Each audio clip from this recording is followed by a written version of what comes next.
ஒரு நிமிடம் நம்முடைய தலைகளை தாழ்த்தி ஆண்டவர் நம்மோடு கூட இடைப்படும்படியாய் நமக்கு அவர் என்ன சொல்ல வேண்டும் என்று விரும்புகிறாரோ அதை அவர் சொல்லும்படியாய் நம்மை அவருடைய கரங்களிலே ஒப்பு கொடுத்து நாம் ஒரு சிறிய ஜெபத்தை ஏறெடுக்கலாம். கிருபை நிறைந்த நல்ல ஆண்டவரே, இந்த அருமையான மத்தியான வேளைக்காய் நாங்கள் உம்மை நன்றியோடு துதிக்கிறோம், நாங்கள் ஸ்தோத்திரிக்கிறோம். உம்முடைய சமூகத்திலே குடும்பங்களாய் நாங்கள் கூடி வர நீர் எங்களுக்கு பாராட்டின தயவுக்காக நாங்கள் நன்றி செலுத்துகிறோம்.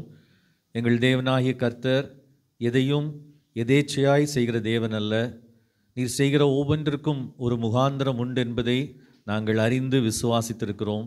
இந்த நாளிலும் இந்த கன்னியாகுமரியிலே எங்களுடைய தேசம் 79வது சுதந்திர தினத்தை கொண்டாடி கொண்டிருக்கிற இந்த வேளையிலே உம்முடைய பிள்ளைகளாகிய நாங்கள் ஒரு சிறிய கூட்டமாய் இந்த மண்டபத்திலே, இந்த அறையிலே நாங்கள் கூடி வந்திருக்கிறோம். கர்த்தர் எங்கள் நடுவிலே பிரசன்னமாக இருக்கிறீர், அதற்காக நாங்கள் உம்மை ஸ்தோத்திரிக்கிறோம். பரிசுத்த ஆவியானவர் எங்கள் நடுவிலே உலாவி கொண்டிருக்கிறீர், அதற்காக நாங்கள் உம்மை ஸ்தோத்திரிக்கிறோம். எங்கள் தேசத்தை ஆசீர்வதிக்க வேண்டும் என்று நீர் விரும்புகிறீர். எங்கள் தேசத்தை ஆண்டவரே நாங்கள் கட்டி எழுப்ப வேண்டும் என்று நீர் விரும்புகிறீர். ஒரு பெரிய திட்டத்தோடு கூட தான் ஆண்டவரே எங்களை இந்த பூமியிலே உம்முடைய பிள்ளைகளாய் நீர் வைத்திருக்கிறீர். நீர் எங்களை உம்முடைய ஜனமாக தெரிந்து கொண்டதற்கு நாங்கள் தகுதியுடையவர்கள் அல்ல. ஆனாலும் உம்முடைய மிகுந்த இரக்கத்தினாலும் கிருபையினாலும் இந்த பூமியிலே உம்முடைய திட்டத்தை செயல்படுத்தும்படியாய் ஆண்டவரே எங்களை நீர் தெரிந்து கொண்ட தயவுக்காக நாங்கள் உம்மை ஸ்தோத்திரிக்கிறோம். இந்த மத்தியான வேளையிலே உம்முடைய வார்த்தைகளை நாங்கள் ஆராய இருக்கிறோம், படிக்க இருக்கிறோம். தேவ ஆவியானவருடைய ஒத்தாசைக்காக நாங்கள் கெஞ்சுகிறோம். தேவரீர் எங்களோடு கூட நீர் பேசும்படியாய் நாங்கள் ஜெபிக்கிறோம். ஒவ்வொருவரோடும் கூட நீர் பேசும்படியாய் நாங்கள் ஜெபிக்கிறோம். உம்முடைய சத்தத்தை நாங்கள் கேட்கத்தக்கதாக நீர் என்ன செய்ய விரும்புகிறீரோ, நீர் எங்களை கொண்டு என்ன செய்ய விரும்புகிறீரோ, நீர் இந்த ஊழியத்தின் மூலமாய் என்ன செய்ய விரும்புகிறீரோ அதை மாத்திரம் செய்யத்தக்கதாக எங்களை நாங்கள் விட்டு கொடுக்கிறோம். விட்டு கொடுக்க நீர் எங்களுக்கு கிருபை தாரும். நாங்கள் ஒன்றுமில்லை, கொடியானது தனித்திருந்தால் நிலைத்திராது என்று சொன்னீர் ஆண்டவரே. செடியாகிய உம்மிலே நாங்கள் சார்ந்து கொள்ளுகிறோம். இந்த காலை வேளையிலே பரிசுத்த ஆவியானவர் ஒவ்வொருவரோடும் கூட இடைப்படும்படியாய் நாங்கள் ஜெபிக்கிறோம். இந்த காலை வேளையிலே, ஆராதனை வேளையிலே தேவரீர் எங்களுக்கு வாக்கு கொடுத்தது போல இந்த எலும்புகள் உயிரடையுமா என்று ஆண்டவரே கேள்வி கேட்ட அந்த சூழ்நிலையிலே அவைகளை பெரிய சேனையாய் நிறுத்தின தேவ வல்லமை ஆண்டவரே இன்றைக்கும் மாறாததாய் இருக்கிறது. உம்முடைய திட்டமும் உம்முடைய தீர்மானங்களும் எந்த மனிதனாலும் மாற்றக்கூடியவைகள் அல்ல என்பதை நாங்கள் அறிந்திருக்கிறோம் ஆண்டவரே. ஆனால் அதற்கு எங்களை தகுதியுடையவர்களாய் நீர் மாற்றும் என்று உடைய கரத்திலே நாங்கள் ஒப்புக் கொடுக்கிறோம். தேவரீர் எங்களோடு கூட இடைபடும். இயேசுவின் நாமத்தில் ஜெபிக்கிறோம் பிதாவே, ஆமேன். இந்த நாளிலே உங்கள் எல்லாரையும் சந்திப்பதிலே நான் மிகுந்த மகிழ்ச்சி அடைகிறேன். இந்த வருஷமும் இப்படி ஒரு கூடுகையை நடத்த வேண்டுமா என்று என்னுடைய மனதிற்குள்ளே நிறைய கேள்விகள் இருந்தது. ஆனால் ஆண்டவருடைய தீர்மானம், ஆண்டவருடைய திட்டம் யாரும் தடுக்க முடியாது. அவர் செய்ய நினைக்கிறதை அவர் நிறைவேற்றுகிற தேவன். எங்களுடைய அருமையான சகோதரர்கள் நான் இதை குறித்து சிந்திக்கிறதற்கு முன்பதாகவே இடத்தையே புக் பண்ணிட்டாங்க. ஸோ கண்டிப்பாக இந்த இடத்துல ஆண்டவர் நாம் கூடி வர வேண்டும் என்று தேவன் தீர்மானித்திருந்தார் என்று சொல்லி நான் விசுவாசிக்கிறேன். ஹல்லேலூயா. ஒருவேளை நம்முடைய இந்த நாம் போதிக்கிற இந்த காரியங்களை குறித்து ஒருவேளை ஒரு 10-20 ஆண்டுகளுக்கு முன்பதாக நான் இன்றைக்கு போதிக்கிற இந்த காரியங்களை யாராவது போதிக்கிறதை கேட்டிருப்பேன். ஆனால் ஒரு 15 ஆண்டுகள் முன்பதாக நிச்சயமாக நான் அதை ஏற்றுக்கொண்டிருக்க மாட்டேன் என்று தான் நினைக்கிறேன். ஆனால் பொதுவாக என்னுடைய உள்ளத்திலே ஒரு எண்ணம் உண்டு. தேவனுடைய வார்த்தை ஒரு காரியத்தை சொல்லுகிறது என்றால், தேவனுடைய வார்த்தை வேதம் அல்லது வேதாகமத்தின் அடிப்படையிலே ஒரு காரியம் சொல்லப்படுகிறது என்றால் அதற்கு என்னுடைய உள்ளம் திறந்ததாக இருக்க வேண்டும் என்பது என்னுடைய ஒரு பழக்கம். சிறு வயதிலிருந்தே வேதத்தை வாசிக்கும் பொழுதும் சரி, தியானிக்கும் பொழுதும் சரி, ஆண்டவருடைய வார்த்தையை அடிப்படையாக கொண்டு பிரசங்கங்களை கேட்கும் போதானாலும் சரி, ஆண்டவருடைய வார்த்தையை அடிப்படையாக கொண்டு ஏதாவது சொல்லப்படுமானால் அதற்கு என்னுடைய இருதயத்தை திறந்து வைக்கும்படியாக நான் பழக்கப்பட்டிருந்தேன். அதனால தான் கிட்டத்தட்ட என்னுடைய ஒரு 25-28 ஆண்டுகளுக்கு முன்பதாக மிக தீவிரமான பெந்தேகோஸ்தே பின்னணியில் இருந்த நான் ஆண்டவருடைய வார்த்தை சொல்லுகிற சத்தியங்கள் இவ்விதமாக இருக்கிறது என்று நான் கேட்ட பொழுது என்னுடைய வசதிகள், என்னோட சூழ்நிலைகளை காட்டிலும் ஆண்டவருடைய வார்த்தை என்னை எதற்கு நேராக நடத்துகிறதோ அதற்கு நேராக நான் போகும்படியாக என்னை ஒப்பு கொடுத்தேன். ஒரு இதை நான் பெருமைக்காக இங்கு சொல்லவில்லை. ஆனால் ஏன் நான் இதை சொல்கிறேன் அப்படின்னு சொன்னால், if you are not open to God's word and what God speaks to us through His word, we will not be able to hear Him. தேவனுடைய வார்த்தையின் மூலமாய் தேவன் நமக்கு என்ன சொல்ல விரும்புகிறாரோ அதை கேட்கும்படியான திறந்த இருதயம் நமக்கு இல்லை என்றால் தேவன் நம்மோடு பேசுவதை நாம் கேட்க முடியாது. ஸோ இது என்னோட அனுபவம் மட்டுமல்ல, உலகத்தில் இருக்கிற ஆயிரக்கணக்கான தேவ பிள்ளைகளுடைய அனுபவம் அதுதான். இந்த காலை வேளையிலே இந்த இடத்துல கூடி வந்திருக்கிற உங்கள் அனைவருக்கும் நான் அன்பாய் கேட்டுக்கொள்கிற ஒரு விண்ணப்பம் என்ன என்று சொன்னால், அடுத்த ஒரு 45 அல்லது 50 நிமிடங்கள் நான் உங்களோடு கூட பேச இருக்கிறேன். நான் பேச போகிற காரியங்கள் வித்தியாசமாக இருக்கும். ஒருவேளை இன்றைக்கு புதிதாக ஒரு சிலர் வந்திருக்கிறீர்கள். ஒரு சிலர் ஏற்கனவே நாங்கள் நடத்துகிற ஆன்லைன் பைபிள் ஸ்டடியிலே கலந்து கொள்கிறவர்கள் இருக்கிறீர்கள். எப்படி இருந்தாலும் இன்றைக்கு நான் சொல்ல போகிற ஒரு சில காரியங்கள் கொஞ்சம் வித்தியாசமாய் இருக்கும். சொல்லப்போனால் சில நேரம் அதிர்ச்சியாக இருக்கும், சில நேரம் சந்தேகத்தை எழுப்பும், குழப்பத்தை கூட உண்டாக்குகிறது போல தோன்றலாம். ஆனால் உங்கள் ஒவ்வொருத்தருக்கும் நான் கேட்கிற விண்ணப்பம் என்ன என்று சொன்னால்,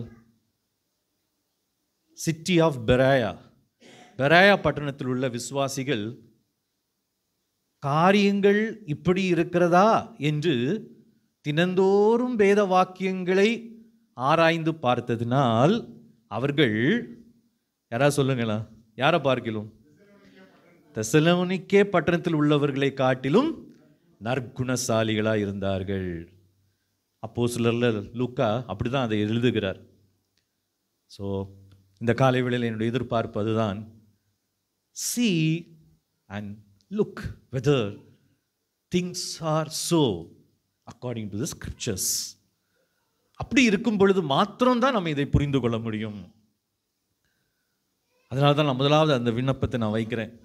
ஏன்னா இந்த கூடுகையினுடைய மெயின் பர்பஸ், முக்கியமான நோக்கம் என்னை பொறுத்த வரைக்கும், இந்த இடத்துல கூடி வந்திருக்கிற நம்ம எல்லாரும் நாம் இந்த நாட்களிலே கேட்கிற இந்த காரியங்களை குறித்த தெளிவோடு கடந்து செல்ல வேண்டும் என்று நான் விரும்புகிறேன்.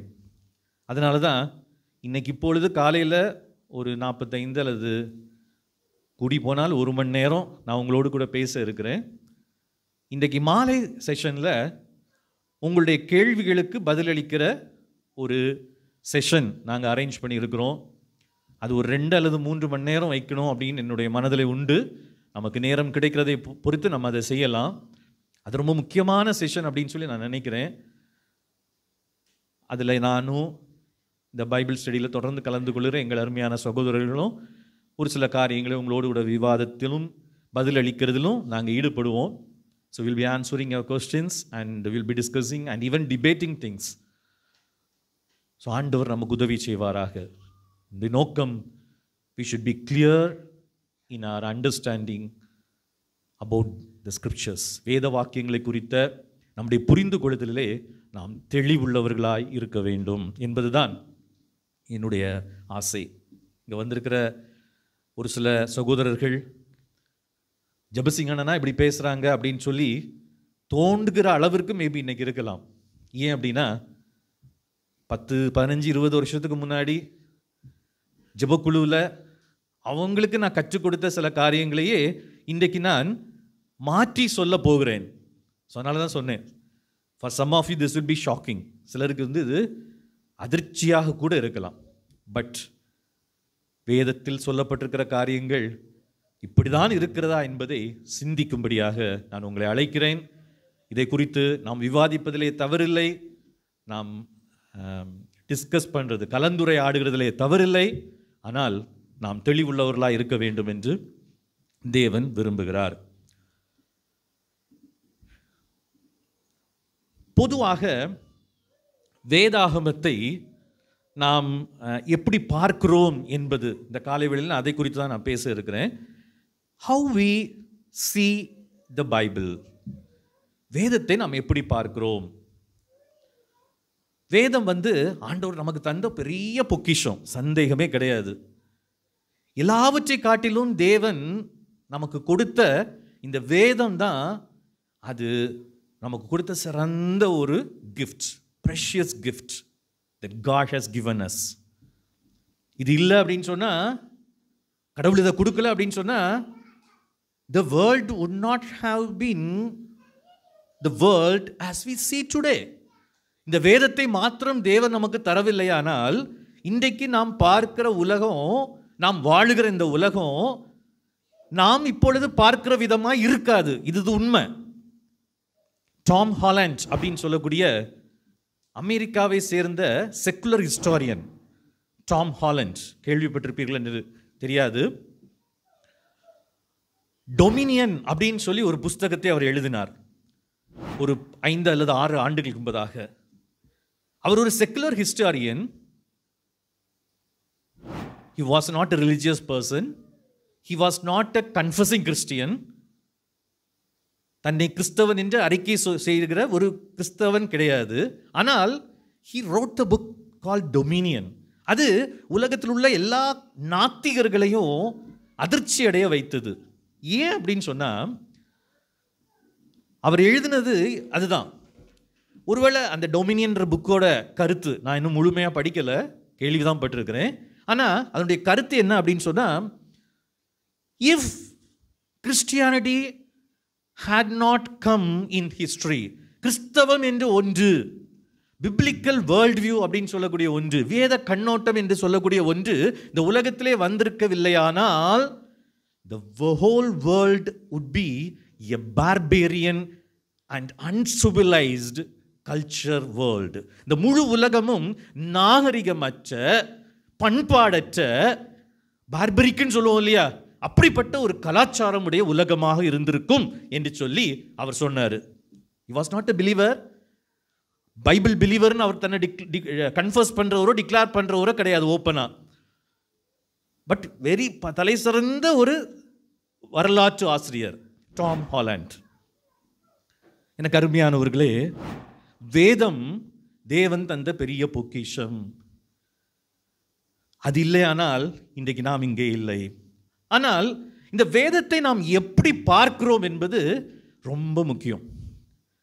சிலருக்கு பைபிளை பொறுத்த வரைக்கும் நைட்டு கெட்ட சொப்பனம் வராமல் இருக்கிறதுக்கு என்ன செய்யலாம்? தலைக்கடியில் வச்சு தூங்கலாம். சிலருக்கு லேப்டாப்பை வைக்கிறதுக்கு ஏதாவது ஒன்று, இப்போ நான் நிற்கிறதுக்கு 2 கல் போட்டிருக்காங்க, உங்களுக்கு தெரியாது, எனக்கு ஹைட்டை கூட்டுறதுக்கு. நான் உங்கள்கிட்ட பேசுகிறது ஹைட்டு கரெக்டாக இல்லை அப்படின்ட்டு 2 கல்லை போட்டிருக்காங்க. அதே மாதிரி சிலருக்கு லேப்டாப்பை வைக்கிறதுக்கு ஏதாவது ஒரு புக்கு தேவைப்படும். அப்போ எதை யூஸ் பண்ணுவாங்க? பைபிளை யூஸ் பண்ணிக்குவாங்க. So Bible can be used for many things. But தேவன் நமக்கு இதை நம்முடைய கைகளிலே கொடுத்ததிலே ஒரு நோக்கம் உண்டு. அந்த நோக்கத்தை நாம் புரிந்து கொள்ளவில்லையானால் நம்ம நம்முடைய கடவுள் நம்முடைய வாழ்க்கை குறித்து, இந்த உலகத்தை குறித்து வைத்திருக்கிற அவருடைய திட்டத்தை நம்மால் சரியாக புரிந்து கொள்ள முடியாது. பொதுவாக இன்னைக்கு கிறிஸ்தவர்கள் பொதுவாக நினைக்கிற ஒரு கிறிஸ்டியானிட்டி அப்படின்னா என்ன அப்படின்றது நான் முதலாவது உங்களுக்கு, இதுதான் நம்ம பொதுவாக பேசுவோம், இதை தான் நம்ம பொதுவாக சொல்லுவோம். நம்ம பொறுத்த வரைக்கும் what is Christianity according to the Bible அப்படின்னு கேட்டால், அல்லது gospel according to the Bible, அல்லது நம்ம கிறிஸ்தவன் சொல்கிறது என்ன அப்படின்னு பைபிள் படி என்னன்னு கேட்டால், நம்ம பொதுவாக இதை தான் சொல்லுவோம். என்ன சொல்லுவோம் அப்படின்னா, பைபிள் என்ன சொல்லுது அப்படின்னு கேட்டால், கடவுள் உன்னை நேசிக்கிறாரு, உன் வாழ்க்கையை பற்றி ஒரு பெரிய திட்டம் வைத்திருக்கிறாரு, ஆனால் நீ பாவியாக இருக்கிறா, அது ஒரு பிரச்சனை. வேதம் சொல்லுகிறது எல்லாரும் பாவம் செய்து தேவ மகிமையற்றவர்களானார்கள். அந்த பாவம் நம்மளை மரணத்துக்கு நேராக, இல்லாவிட்டால் நரகத்துக்கு நேராக நம்மை நடத்தும். அதுக்கு தீர்வு, சொல்யூஷன் என்ன அப்படின்னா, இயேசு கிறிஸ்து அந்த நம்முடைய பாவத்தை நீக்குவதற்காக நம்முடைய பதிலாக அவர் என்ன பண்ணார்? பலியானார். இயேசுவை நீ என்ன செய்? சொந்த இரட்சகராக நீ ஏற்றுக்கொள். உன் பாவத்தெல்லாம் நீ அவர்கிட்ட அறிக்கை பண்ணு, விசுவாசி, கன்ஃபஸ் பண்ணு. முடிவு, ரிசல்ட் என்ன அப்படின்னா, உன் பாவம் மன்னிக்கப்படும். நீ மரிக்கும் பொழுது எங்கே போயிடுவா? பரலோகத்துக்கு போயிடுவா. So this is what we know about Christianity. But இது தவறு என்று நான் சொல்லவில்லை, இப்படி இல்லை என்று நான் சொல்லவில்லை. ஆனால்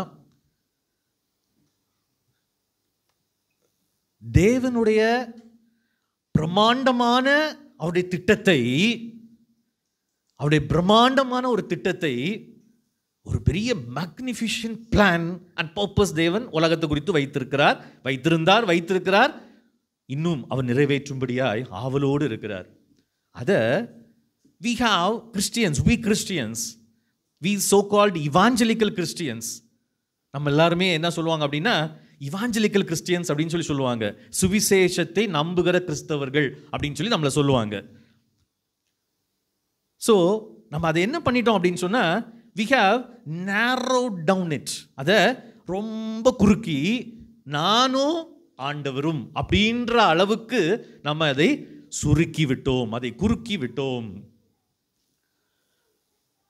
அப்படின்னா வேதம் என்னதான் சொல்லுகிறது? வேதம் என்னதான் சொல்லுகிறது என்பதை தான் நம்ம பார்க்க இருக்கிறோம்.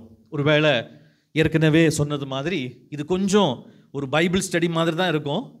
ஏன்னா நம்ம வேதத்தை சரியாக அறிந்து கொள்ளும் பொழுது தான் நம்ம தெளிவடைய முடியும். அதனால் இது கொஞ்சம் பைபிள் ஸ்டடி மாதிரி தான் இருக்கும். செய்தி மாதிரி இருக்காது, நம்மளை உணர்ச்சி வசப்படுத்துகிறதாக இருக்காது. ஆனாலும் தேவனுடைய வார்த்தை அது புல்லின் மேல் இறங்கும் பனித்துளியை போல இருக்கும். அதை நம்ம கேட்டு, அதை நம்ம உள்வாங்கி, அதை கிரகித்து நம்ம ஏற்றுக்கொள்ளும் பொழுது அது நம்மை புத்துணர்வாக்கும். It will refresh us. அதில் எந்த சந்தேகமும் இல்லை. இப்படிப்பட்ட ஒரு கிறிஸ்டியானிட்டியை நம்ம இந்த அளவுக்கு குறுக்கி விட்டதற்கு, அஃப்கோர்ஸ் நமக்கு நிறைய பேருக்கு ஈவன் 15 ஆண்டுகளுக்கு முன்பதாக எனக்கு கூட அதுதான் எண்ணம். கிறிஸ்டியானிட்டினா இதுதான். நான் இறந்ததுக்கு அப்புறம் பரலோகத்துக்கு போகிறதுக்கு ஒரு மார்க்கம் இந்த உலகத்தில் இருக்குது அப்படின்னா அது கிறிஸ்தவம் மட்டும்தான். So ultimately my goal is to go to heaven when I die. It's about me going to heaven when I die. Nothing more than that. சொல்லப்போனால் நம்முடைய முடிவு கொள்கை, இறுதி கொள்கைன்னு சொல்லுவோம் இல்லையே, எஸ்கட்டாலஜி அப்படின்னு சொல்லுவோம். we call it as eschatology, இறுதி கொள்கை. இது ஒரு கிறிஸ்தவனை கேட்டால், ஒரு ஆவரேஜான ஒரு சராசரியான கிறிஸ்தவனை கேட்டால், எஸ் நான் இந்த உலகத்தில் வாழ்கிறேன், எல்லாரும் மாதிரி நானும் இந்த உலகத்தில் வாழ்கிறேன், பாவம் நிறைஞ்ச உலகத்தில் வாழ்கிறேன், இந்த உலகத்தில் வாழ்கிற எனக்கு பெரிய அளவில் இந்த உலகத்தில் எந்த நம்பிக்கையும் கிடையாது. எனவே என்னோட பெரிய வாழ்க்கையினுடைய நோக்கம் தலையாய நோக்கம் என்ன அப்படின்னு கேட்டால், when I die I must go to heaven. ஒருவேளை வருகை என்று சொல்லுகிற ஒன்று அதற்கு முன்பதாக வந்து விடுமானால், இந்த உலகத்தை விட்டு நான் எப்படியாவது என்ன பண்ணிடணும்? பரலோகத்திற்கு நான் சென்று விட வேண்டும். So my ultimate goal is heaven.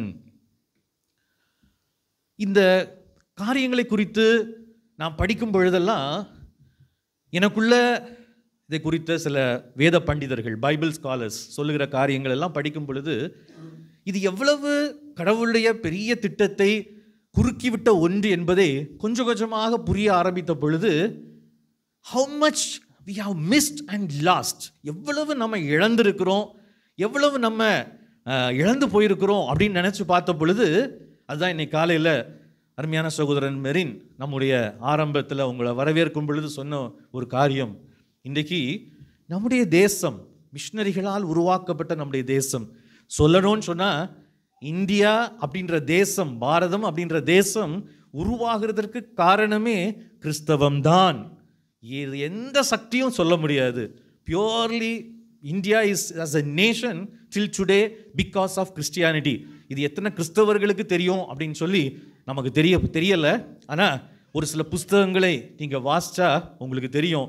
The book that made your world, நான் அடிக்கடி சொல்லுகிறது உண்டு. விஷால் மங்கல்வாடி அப்படின்ற ஒரு எழுதின அந்த புஸ்தகத்தெல்லாம் வாசிச்சா நம்முடைய மொழிகளை உருவாக்குறதுலேருந்து, நம்முடைய கவர்னன்ஸ், நம்முடைய நாட்டை ஆட்சி பண்ணுகிற விதம் எப்படின்றதுலேருந்து, கல்வியிலிருந்து, சராசரியாக சமுதாயத்தில் உள்ள மூட பழக்கங்களை ஒழிக்கிறதுலேருந்து எல்லாத்துலேயுமே இன்றைக்கு இந்த தேசம் உருவாகிறதுக்கு முழுக்க முழுக்க காரணம் யார் அப்படின்னு கேட்டால் கிறிஸ்டியன்ஸ் அண்ட் மிஷனரிஸ். அதை மறுக்கவே முடியாது. But what is happening today? இன்னைக்கு என்ன நடந்துட்டு இருக்குது அப்படின்னு சொல்லி பார்த்தோம் அப்படின்னா, மெரின் சொன்ன மாதிரி நம்ம நிறைய ஜெபம் பண்ணுறோம், நிறைய ஜெபங்களை நம்ம நடத்துகிறோம். ஆனால் தேசத்திலே நம்ம பெரிய மாற்றத்தை நம்மால் பார்க்க முடியவில்லை. அதற்கு காரணம் என்ன அப்படின்னு சொன்னால், பிகாஸ் அவர் அண்டர்ஸ்டாண்டிங் அபவுட் கிறிஸ்டியானிட்டி இஸ் என்னது? ராங். நாம் கிறிஸ்தவத்தை புரிந்து கொண்டு வைத்திருப்பது தவறாக இருக்கிறது. நான் ஆண்டவர், பரலோகம், இவ்வளவுதான் கிறிஸ்டியானிட்டி, இதற்கு மேலே எதுவுமே கிடையாது, மீதியெல்லாம் எங்கே போய் பார்த்துக்கலாம், பரலோகத்தில் போய் பார்த்துக்கலாம் அப்படின்னு சொல்லி நம்ம நினைக்கிறோம். பட் இது தவறு என்பதை கொஞ்சம் நான் உங்களுக்கு இந்த காலை வேளையிலே புரிய வைக்க விரும்புகிறேன். முதலாவது, வேத புஸ்தகத்தை தேவன் நம்ம கையில் கொடுத்துருக்கிறார். இதை நமக்கு எப்படி அவர் கொடுத்துருக்கிறார் அப்படின்னு பார்த்தீங்க அப்படின்னு சொன்னால், நிறைய நேரம் நம்ம நினைப்போம், பைபிளில் நிறைய என்ன இருக்குது? கட்டளைகள் இருக்குது. there are so many commandments, there are so many rules. உண்மைதான், பைபிளில் நிறைய கட்டளைகள் இருக்குது, நிறைய சட்டத்திட்டங்கள் இருக்குது. ஆனால் பைபிள் ஒரு ரூல் புக்கா, ஒரு சட்ட புஸ்தகமா, கட்டளைகள் நிரம்பின ஒரு புஸ்தகமா? இல்லை. பைபிளில் நிறைய ப்ராமிசஸ் இருக்குது, வாக்கு தத்தங்கள் இருக்குது. so many promises இல்லையா? நல்லது. நம்ம நிறைய நேரம் அதை வைத்து ஜெபம் பண்ணுறோம், அது நம்மளை உற்சாகப்படுத்துகிறது, நம்ம சோர்ந்து போகிற நேரங்களில் நம்மளை அது தேற்றுகிறது. ஆனால் is Bible just a book of promises? இல்லை. வாக்குத்தத்தங்கள் இருக்கிறது உண்மைதான், ஆனால் அதுதான் பைபிள் நமக்கு கொடுக்கப்பட்ட நோக்கமா? பைபிளில் நிறைய தீர்க்க தரிசனங்கள் இருக்குது, ப்ராஃபசிஸ், ப்ரெடிக்ஷன்ஸ்லாம் இருக்குது, நிறைவேறியும் இருக்குது அதில் சொல்லப்பட்ட காரியங்கள். So Bible is it a book just of prophecies and predictions? இருக்குது, உண்மைதான், ஆனால் அது மட்டும் பைபிள் கிடையாது. அப்படின்னா வாட் இஸ் பைபிள்? பைபிள் அப்படின்றது என்ன? தேவன் நமக்கு வேதத்தை கொடுக்க விரும்பின பொழுது அவர் அதை எப்படி கொடுக்க விரும்பினார்? முதலாவது, இதை நாம் சரியாக புரிந்து கொண்டால் மட்டும்தான் நம்முடைய கண்ணோட்டத்திலே உண்மையான ஒரு மாற்றத்தை நாம் எதிர்பார்க்க முடியும். ஒரு உண்மையான மாற்றம், சரியான ஒரு மாற்றம் வரணும் அப்படின்னு சொன்னால் இந்த அடிப்படையை நாம் புரிந்து கொள்ள வேண்டும். நமக்கு நல்லா தெரியும், வேதாகமத்தில் பழைய ஏற்பாடு இருக்குது, புதிய ஏற்பாடு இருக்குது. பழைய ஏற்பாடு ஒரு 39 புஸ்தகங்கள், புதிய ஏற்பாடு எத்தனை? 27 புஸ்தகங்கள். புதிய ஏற்பாட்டில் பழைய ஏற்பாட்டை தான் அடிக்கடி என்ன சொல்லப்பட்டிருக்கும்? மேற்கோள் காட்டப்பட்டிருக்கும், நிறைய கோட் பண்ணியிருப்பாங்க.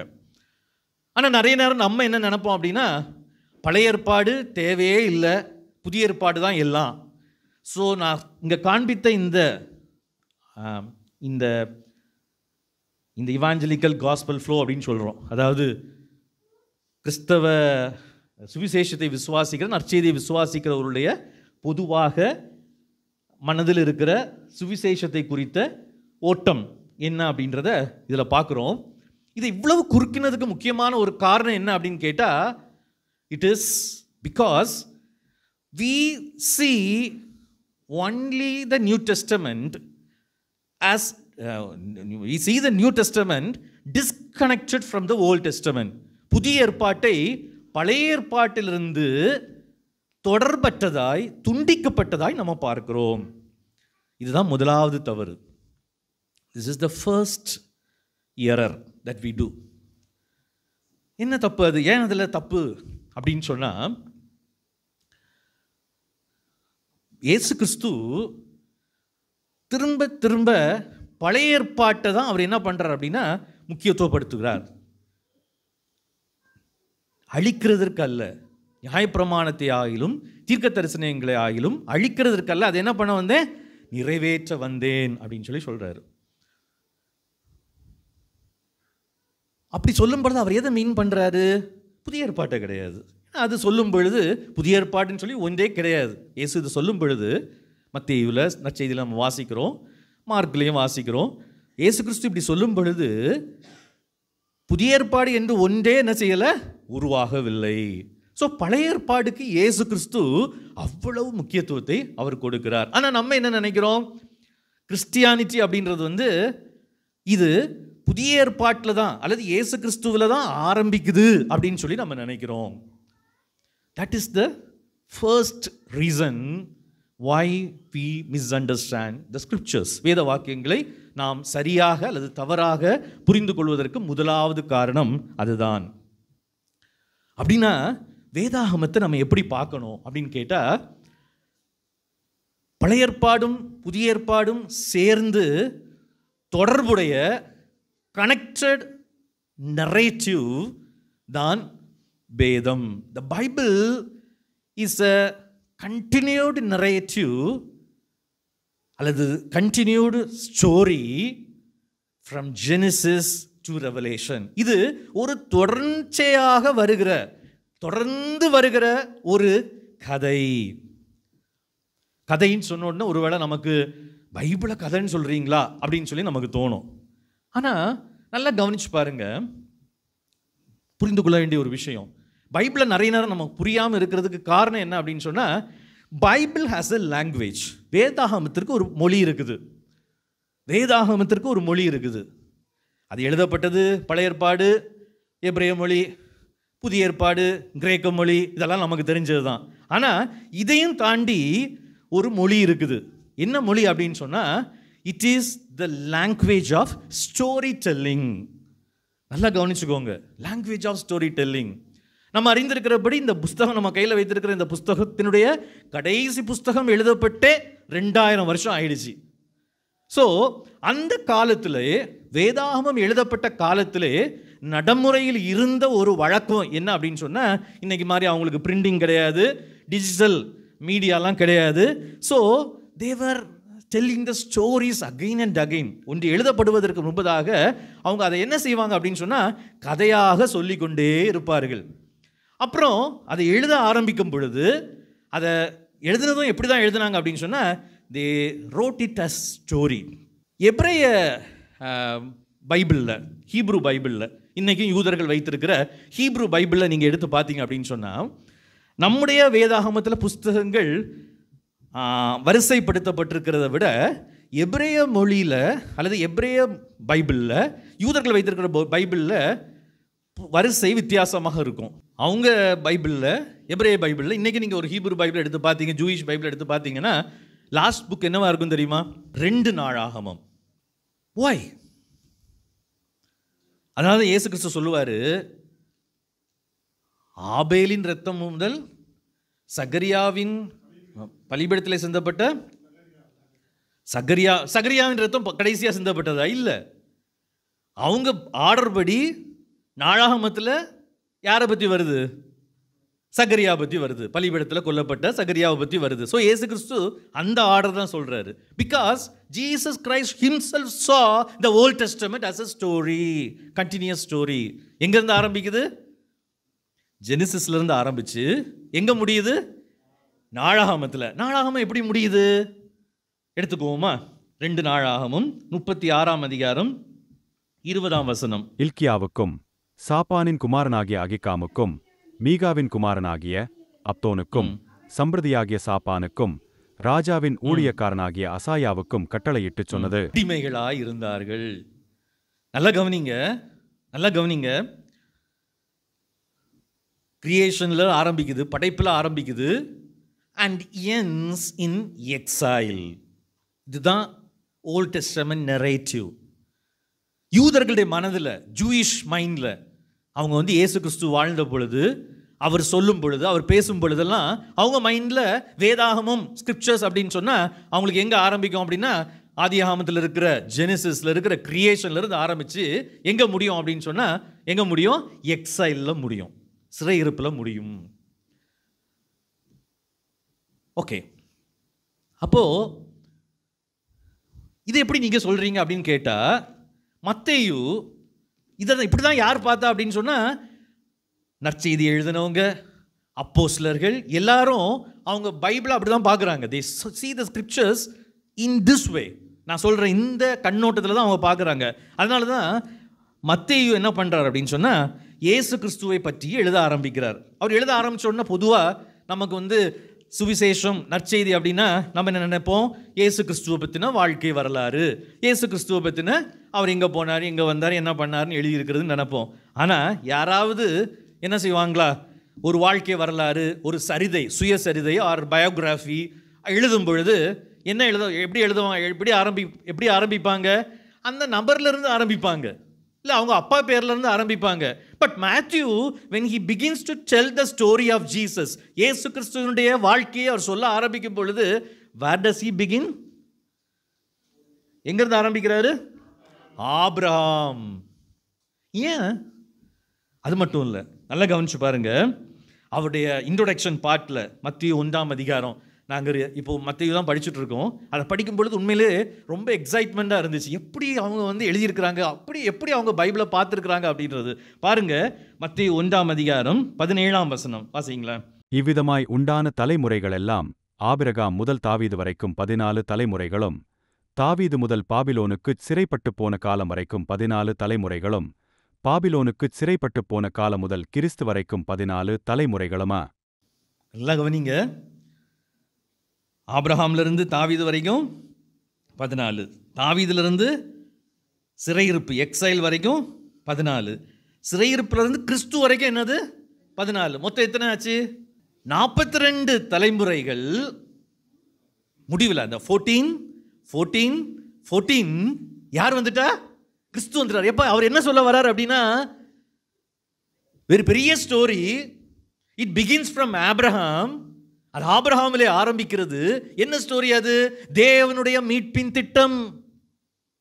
எனக்கு அருமையானவர்களே, தேவன் இந்த உலகத்தை மீட்க வேண்டும் என்று விரும்பினார். அழகான உலகத்தை படைக்கிறாரு. ரொம்ப நேசிச்சு, நம்ம சொல்லுவோம் இல்லையா, பார்த்து பார்த்து பண்ணேன், அப்படிதானே? பார்த்து நான் பண்ணேன்ப்பா, இதை கஷ்டப்பட்டு நான் பார்த்து நான் விரும்பி நான் பண்ணேன், அப்படி கொண்டு போய் போட்டுட்டான் அப்படின்னு சொல்லுவாங்க. அதே மாதிரி தேவன் பார்க்குறாரு, நல்லதென்று கண்டார், நல்லதென்று கண்டார், நல்லதென்று கண்டார். எத்தனை தடவை பார்த்தார் நல்லதென்று? மனிதன் தனிமையாக இருப்பது தவிர மீதி எல்லாமே அவர் என்ன பார்த்தாரு? நல்லதுன்னு. மனிதன் தனிமையாக இருப்பது நல்லதில்லைன்னு சொல்லி யாரையும் கொடுத்தாரு? மனுஷியும் கொடுத்தாரு இல்லையா? நிறைய பேருக்கு நீ குடும்ப வாழ்க்கையில் they don't understand the importance of family. குடும்பத்தினுடைய முக்கியத்துவத்தையும் தேவன் தங்களுக்கு கொடுத்திருக்கிற துணையை குறித்தும் சரியான எண்ணம் இல்லாதவங்களா இருக்கிறாங்க. ஏன் அப்படின்னா பைபிள் தெரியாதனால தான். பைபிள் தெரிஞ்ச ஒருத்தன் he will never despise his family life. நல்லா புரிஞ்சுக்கோங்க. நல்லதென்று கண்டார், கண்ட தேவன் தனிமையாக இருப்பது நல்லதெல்லாம் மனுஷன் அப்படின்னு சொல்லி தான் he gave யாரு? ஏவாளை கொடுத்தார். சரி, இப்போ நம்ம அந்த டாபிக்குள்ளே போக வேண்டாம். ஆனால் he saw everything good ன்னு அழகாக படைச்சாரு. இன்னைக்கு சாதாரண பிரசங்கிட்ட கேட்டால் டெய்லி வர்ற நியூஸ் என்ன தெரியுமா? பிரதர் உலகம் அழிய போகுது, பிரதர் உலகம் அழிய போகுது, நாளைக்கான்னு தெரியல. அதில் வேற டெய்லி நியூஸ் போடுவாங்க, இன்னைக்கு இது நடந்திருக்கு, ஸோ நாளைக்கு உலகம் அழியலாம். We are so much interested in destroying the beautiful world that God created. தேவன் படைத்த அழகிய உலகத்தை ஏன் அழிக்கிறதுக்கு நீங்க இவ்வளவு இன்ட்ரெஸ்டா இருக்கீங்க? பைபிள் தெரியல. We don't know the Bible. நான் சொல்றேன், கவனிங்க, நான் சொல்றேன், அதான் நான் சொல்ல விரும்புகிறேன்.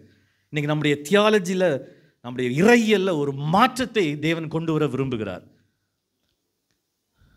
உலகமா பிரதர், அது வந்து அப்படி ஆண்டவர் வந்து அதை ரெடி பண்ணிட்டு இருக்கார். எதுக்கு நியூக்ளியர் வெப்பன்ஸ் எல்லாம் அவர் இப்போ ஆண்டவர், இப்போ சயின்டிஸ்ட் கண்டுபிடிக்கிறதுல நியூக்ளியர் வெப்பன்ஸ் எல்லாம் அவங்கள பொறுத்த வரைக்கும் யார் தான் கண்டுபிடிக்கிறார்? ஆண்டவர் கண்டுபிடிக்கிறார். எதுக்கு? அப்பதான் உலகம் அழியும். எப்படா ஒரு யுத்த செய்தி வரும்னு காத்திருக்கிறாங்க, ஸோ தட் உலகத்தை அழிச்சிடலாம் அப்படின்னு சொல்லி. கவனிங்க, இட் ஸ்டார்ட்ஸ் ஃப்ரம் கிரியேஷன். ஆனால் ஃபால் வருது, வீழ்ச்சி வருது. அந்த வீழ்ச்சி வந்த உடனே தேவன் ரொம்ப துக்கப்படுறாரு. அவர் என்ன பண்ணுறாரு அப்படின்னா, ஸ்டோரி கோஸ் ஆன், கதை தான், திஸ் இஸ் ஸ்டோரி. ஒரு மனுஷனை சூஸ் பண்ணுறாரு. ஆபிரகாம் ஒன்றும் கிடையாது அவங்ககிட்ட, தனி மனிதன், வீட்டை விடுன்னு சொல்லிட்டாரு, அப்பாவை விடுன்னு சொல்லிட்டாரு. இப்போ சொல்கிறாரு, நீ வா. என்ன சொல்கிறாரு? ப்ராமிஸ் என்னது? I will make you a great nation. ஒன்றை கொண்டு போக வேண்டியது பரலோகத்துக்கு, கொண்டு போக வேண்டியது அவருக்கு பிளான் என்னது? பரலோகத்துக்கு. செத்த பிறகு பரலோகத்துக்கு போகிறதுக்கு எதுக்குங்க ஆபிரகாம்? எதுக்கு நேஷன்? நல்லா கவனிங்க, எத்தனை வருஷம்? ஃப்ரம் ஆபிரகாம் டு ஜீசஸ் எத்தனை தலைமுறை? 42 ஜெனரேஷன்ஸ். கிட்டத்தட்ட நம்ம கணக்குப்படி எத்தனை, நம்ம calculation of course it's wrong or right, அது நிறைய ஸ்கூல்ஸ் ஆஃப் தாட்ஸ்லாம் இருக்குது. பட் கிட்டத்தட்ட எத்தனை ஆண்டுகள் அப்படின்னு பார்த்தீங்கன்னு சொன்னால் 4000 இயர்ஸ், 4000 வருஷம். எப்பா உன்னை பரலோகத்தில் கொண்டு போய் சேர்க்கறதுக்கு 4000 வருஷம் அவர் என்ன பண்ணணும்? ஒன்றை எங்கே கொண்டு போகணும்? பரலோகத்துக்கு கொண்டு போகணும். இதுக்கு அவர் 4000 வருஷம் என்ன பண்ணியிருக்காரு? ஒரு ஆபிரகாமை சூஸ் பண்ணி அவனை ஒரு பெரிய தேசமாக்கி, அந்த தேசத்தினால இன்னைக்கும் பிரச்சனையை வர வச்சு, எதுக்கு? பிளான் என்னது? You are forgiven and you will go to heaven when you die. என்னது இது? ஆண்டவருக்கு என்ன இல்லை? அறிவே இல்லை. அப்படிதான் நமக்கு தோணுது இல்லையா? நான் சொல்றது உங்களுக்கு புரியுதா? வாய் நல்லா யோசிச்சு பாருங்க. 4000 வருஷம், 42 தலைமுறைகள் தேவன் ஒரு தேசத்தை உருவாக்குறதுலே அவர் என்ன பண்ணாரு? he was involved in அதை பற்றி அவங்க, அதுதான் கதை, வேற ஸ்டோரி ஒன்றும் கிடையாது. பைபிள்ன்றது என்னது? ஆபிரகாம்ல இருந்து இயேசு கிறிஸ்து வரைக்கும் 42 தலைமுறை. ஆனால் மத்தேயு சொல்றாரு, இயேசு கிறிஸ்து வந்த உடனே என்ன வந்துடுச்சு? there is something great has happened. நல்ல கவனிங்க. அப்போ அப்போஸ்தலர்களும் சுவிசேஷர்களும் என்ன பார்க்குறாங்க? they are seeing something different from what we see today. நம்ம இன்னைக்கு பார்க்குறத விட வித்தியாசமாக பார்க்குறாங்க. என்ன பார்க்குறாங்க அப்படின்னா, எப்பா இவ்வளவு நாளும் நம்ம எதிர்பார்த்து கொண்டிருந்த விடுதலை, ஏன்னா நாளாகமும் எங்கே முடியுது? அடிமைத்தனத்தில் முடியுது, சிறையிருப்பில் முடியுது. நான் உங்களுக்கு எடுத்து காமிக்கிறேன். தீர்க்க தரிசனங்கள் நம்ம கடைசியாக வச்சுருக்கிறோம் இல்லையா? தீர்க்க தரிசனங்களை நம்ம என்ன பண்ணி வச்சுருக்கிறோம்? நம்ம அரேஞ்ச்மெண்ட்டில் கடைசியாக வச்சுருக்கிறோம். அவங்கள பொறுத்த வரைக்கும் அது நடுவில் வரும். Because prophecies are very important for them. ஏன் அது ரொம்ப முக்கியம் அப்படின்னா, இந்த தீர்க்க தரிசனங்களுக்கு எல்லாமே எதை பற்றி சொல்லப்பட்டிருக்கிறது அப்படின்னு சொன்னால், மேக் எ கிரேட் நேஷன், பெரிய தேசமாக்குவேன். இந்த தேசத்தை அவர் உருவாக்கி, அந்த தேசத்தை அவர் என்ன பண்ணுறார் அப்படின்னு சொன்னால், திரும்ப திரும்ப அவங்கள எச்சரிக்கிறார், அவங்களோட பேசுகிறார். பேசிட்டு ஃபைனலி அந்த தேசத்தை பார்த்து அவங்கள பார்த்து சொல்கிறார், எப்பா நான் இதை தான் செய்ய விரும்புகிறேன்ப்பா. என்ன செய்ய விரும்புகிறீர் ஆண்டவரே? அதுதான் நம்ம வேகமாக பார்க்க போகிறோம். தீர்க்க தரிசன புஸ்தகங்கள் எங்கேருந்து ஆரம்பிக்குது? ஏசாயாவிலிருந்து ஆரம்பிக்குது. ஏசாயா 65ஆம் அதிகாரம் 17. இதோ நான் புதிய வானத்தையும் புதிய பூமியையும் சிருஷ்டிக்கிறேன். முந்தினவைகள் இனி நினைக்கப்படுவதுமில்லை, மனதிலே தோன்றுவதுமில்லை. நல்லா கவனிங்க, நான் என்ன பண்ணுறேன்? புதிய வானத்தையும் புதிய பூமியும் சிருஷ்டிக்கிறேன். கரெக்டு. பார்த்தீங்களா, நீங்கள் தான் தப்பாக சொன்னீங்க. ஆண்டவரே என்ன சொல்கிறாரு? புதிய வானம். அப்போ இந்த பூமி இந்த வானம் அழிஞ்சு தானே போகணுமா இல்லையா? சரி, யோவான் அதை பார்க்குறாரு. ஏசாயா சொன்னது தான் அவர் பார்க்குறாரு. தேவர் நீங்கள் நினைக்கிற மாதிரி இல்லை. புதிய ஏற்பாட்டு எழுத்தார்கள் எல்லாரும் they were filled with the old testament scriptures. அவங்க பார்த்த தரிசனங்களாக இருக்கட்டும், அவங்க சொல்கிறதா இருக்கட்டும், வேத வாக்கியங்களால் நிரம்பி தான் அவங்க உள்ளத்திலிருந்து என்ன வருது அப்படின்னா தீர்க்க தரிசனங்கள் எல்லாம் வருது. புதிய ஏற்பாட்டு எழுத்தாளர்கள் எல்லாருக்குமே திருப்பிக் கொள்ளுங்கள். வெளிப்படுத்தின விசேஷத்தில் யோவான் அதே தான் சொல்கிறாரு. என்ன சொல்கிறாரு? நான் எதை பார்த்தேன்? 21ஆம் அதிகாரம். அங்கே ஆண்டவர் சொல்கிறாரு 65:17 சொல்கிறாரு, நான் என்ன செய்ய போகிறேன்? ஏசாயா 65:17 நான் என்ன பண்ண போகிறேன்? புதிய வானத்தையும் புதிய பூமியையும் உண்டு பண்ணுகிறேன்னு சொல்கிறாரு. 21:1 பாருங்க. கடல் வனாந்தரத்தின் பாரம், சுழல் காற்று தென்திசையிலிருந்து எழும்பி கடந்து வருகிறதுல, பயங்கரமான தேசமாகிய வனாந்தரத்திலிருந்து அது வருகிறது. 2 கொடிய தரிசனம் எனக்கு தெரிவிக்கப்பட்டது. துரோகி துரோகம் பண்ணி. நல்லா கவனிங்க. இதை சாதாரணமாக நீங்கள் வாசிச்சு பார்த்தீங்க அப்படின்னு சொன்னால் இன்னைக்கு சொல்லப்படுகிற தியாலஜி படி கரெக்டு தானே. பழைய வானம் பழைய பூமியெல்லாம் ஒளிஞ்சு போயிடுச்சு. எல்லாமே என்ன ஆயிடுச்சு? புதிய பூமியாக வந்துடுச்சு. பழையது எதுவுமே இல்லை. நல்லா கவனிச்சுக்கோங்க. புதிய வானத்தையும் புதிய பூமியை பற்றி இங்கே டிஸ்கிரிப்ஷன் கொடுத்துருக்குது, விளக்கம் கொடுத்துருக்குது. அதனுடைய எண்ட் எப்படி வருது அப்படின்னு சொன்னால், and the leaves of the tree are for the healing of the nations. ஏப்பா இது என்னது? எல்லா சோலும் பரலோகத்துக்கு போயிடும். புதிய வானம் புதிய பூமி வந்தாச்சு. அதுக்கப்புறம் எங்க அங்க நேஷன்ஸ், எங்க அங்க ஜாதிகள், எங்க அங்க ஜனங்கள், அங்க எதுக்கு ஆரோக்கியம் தேவை? நல்லா கவனிச்சுக்கோங்க. பிகாஸ் அங்க சொல்லியிருக்குது மரணம் இல்லை, ஒண்ணுமே இல்லை, சாபம் இல்லைன்னு சொல்லியிருக்குது. பட் யாருக்கு ஆரோக்கியத்துக்கு இலைகள் இருக்குதாங்க? யாருடைய ஆரோக்கியத்துக்கு? ஜனங்கள். இங்கிலீஷ்ல பார்த்தா நேஷன்ஸ், தேசங்களுடைய ஆரோக்கியத்துக்கு அங்க என்ன இருக்குதான்? இலைகள் இருக்குது, மரங்கள் இருக்குது, இலைகள் இருக்குது. அப்படின்னா இதுக்கு அர்த்தம் என்ன அப்படின்னு சொன்னா, அங்க ராஜாக்கள் இருக்கிறாங்க. 24ஆம் வசனத்துல வாசிச்சோம். ராஜாக்கள் தங்களுடைய மகிமையை அந்த நகரத்துக்குள்ள என்ன செய்யறாங்க? கொண்டு வர்றாங்க. இதுல இருந்து நமக்கு என்ன தெரியுது அப்படின்னு சொன்னா, ஏசாயா 65ஆம் அதிகாரத்தில் சொல்லப்பட்டிருக்கிற ஏதோ ஒன்றை யோவான் புரிந்து கொண்டு இங்கே சொல்லுகிறார். அது என்னது? 65ஆம் அதிகாரத்தை நீங்க இப்போ நமக்கு நேரம் இல்லை, இது 65ஆம் அதிகாரம் 17ஆம் வசனத்திலிருந்து வரக்கூடிய அந்த பகுதிகள் எல்லாம் வாசிச்சு பார்த்தீங்க அப்படின்னு சொன்னா உங்களுக்கு புரியும். என்ன புரியும் அப்படின்னு சொன்னா, வேதத்தினுடைய அந்த மொழி, லாங்குவேஜ் அப்படின்றது வந்து totally different from what we think. நம்ம நினைக்கிறத விட கம்ப்ளீட்டாக டிஃப்ரெண்ட். நான் சொன்னேன் இல்லையா, இந்த ஸ்டோரி டெல்லிங் சொல்லும் பொழுது அது தீர்க்கதரிசிகளாக இருக்கட்டும், அதை வந்து நம்ம என்ன சொல்லுவோம் அப்படின்னா தீர்க்க தரிசன மொழி, ப்ராஃபட்டிக் லாங்குவேஜ் அப்படின்னு சொல்லி சொல்லுவோம். தீர்க்க தரிசன மொழி. ஃபார் எக்ஸாம்பிள் ஒரே ஒரு பகுதியை மட்டும் நான் உங்களுக்கு எடுத்து காமிக்கிறேன். ஏசாயா 13ஆம் அதிகாரத்தை எடுத்து வாசிச்சு பாருங்க. ஏசாயா 13ஆவது அதிகாரம் 10வது வசனத்திலிருந்து வாசிங்களா. வானத்தின் நட்சத்திரங்களும் ராசிகளும் ஒளி கொடாதிருக்கும், சூரியன் உதிக்கையில் இருண்டு போம், சந்திரன் ஒளி கொடாதிருக்கும். இது என்ன தீர்க்க தரிசனம் அப்படின்னு நீங்க பாத்தீங்க அப்படின்னு சொன்னா, ஏசாயா 13ஆம் அதிகாரம் 1ஆம் வசனத்துல சொல்லி இருக்குது. இது யாரை குறித்த தீர்க்க தரிசனம்? பாபிலோன் வரக்கண்ட பாரம். இது வந்துச்சா? வந்துச்சு. பாபிலோன் அழிந்து போனது. இஸ்ரவேலை சிறைப்பிடித்து கொண்டு போன பாபிலோன், அதை பற்றி தான் நம்ம 4ஆம் கூட பார்த்தோம். பெர்சியா வரைக்கும் தான். அதுக்கப்புறம் பாபிலோன் ஒன்றுமில்லாமற் போய்விட்டது. இன்னைக்கு ஈரான் ஒரு இடம் மட்டும் தான் இருக்குது. Babylon kingdom is completely last. It has completely perish. அதனுடைய பெரிய அன்னைக்கு இருந்த பெரிய எம்பையர், பெரிய சிவிலைசேஷன், பட் கம்ப்ளீட்லி தீர்க்கதரிசியாகிய ஏசாயா, எரேமியா இவங்கெல்லாம் தீர்க்கதரிசி சொன்ன மாதிரி அது கம்ப்ளீட்டாக இல்லாமல் ஆயிடுச்சு. கவனிங்க. அப்போ அப்படி ஆகும் பொழுது என்ன நடக்குதுன்னு ஆண்டவர் சொல்றாரு. என்ன நடக்குதுன்னு சொல்லி தீர்க்கதரிசி சொல்றான்.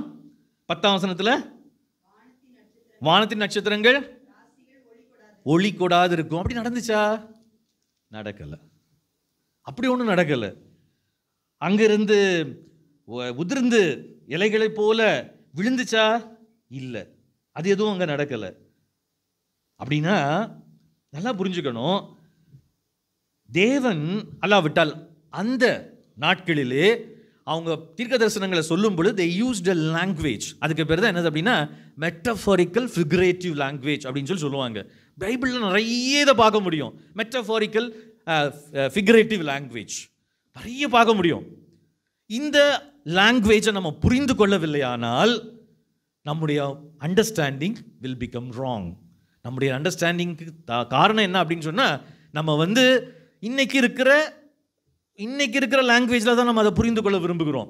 இன்னைக்கு இருக்கிற மொழியிலே அதை புரிந்து கொள்ள நினைக்கிறோம். பட் தேவன் வேதத்தை கொடுத்தது ஒரு சிறப்பான அந்த குறிப்பிட்ட நபர்களுக்கு அவங்களுக்கு புரிந்து கொள்ளக்கூடிய மொழியில் அவர் குறிப்பாக கொடுத்துருக்கிறாரு. ஸோ நம்ம அதை புரிந்து கொள்ளணும் அப்படின்னு சொன்னால், ஃபார் எக்ஸாம்பிள் எதை வேணாலும் எடுத்துக்கோங்க. நம்ம சயின்ஸ் படிக்கிறதா இருக்கட்டும், மேக்ஸ் படிக்கிறதா இருக்கட்டும், எனிதிங், அதுக்குன்னு சில ஃபார்முலா இருக்குது, அதுக்குன்னு சில பேட்டர்ன்ஸ் இருக்குது, அதுக்குன்னு சில இருக்குது. ஸோ அதை நம்ம அடிப்படையாக வைத்து படிக்கும் பொழுது மட்டும்தான் அதை சரியாய் புரிந்து கொள்ள முடியும். பட் டுடே நம்ம என்ன பண்ணிடுறோம் அப்படின்னு சொன்னால், அதை நமக்கு லாங்குவேஜில் அப்படியே எடுத்துக்கிட்டு we fail to understand the meaning of the scriptures. So இப்போ நம்ம வந்தது எதுக்காக அப்படின்னு சொன்னால், தேவன் அழகான உலகத்தை படைக்கிறாரு. அது வீழ்ச்சி அடைந்த பொழுது ஒரு ஆபிரகாமை தேர்ந்தெடுக்கிறாரு. அவனை கொண்டு தேசத்தை உருவாக்குறார்.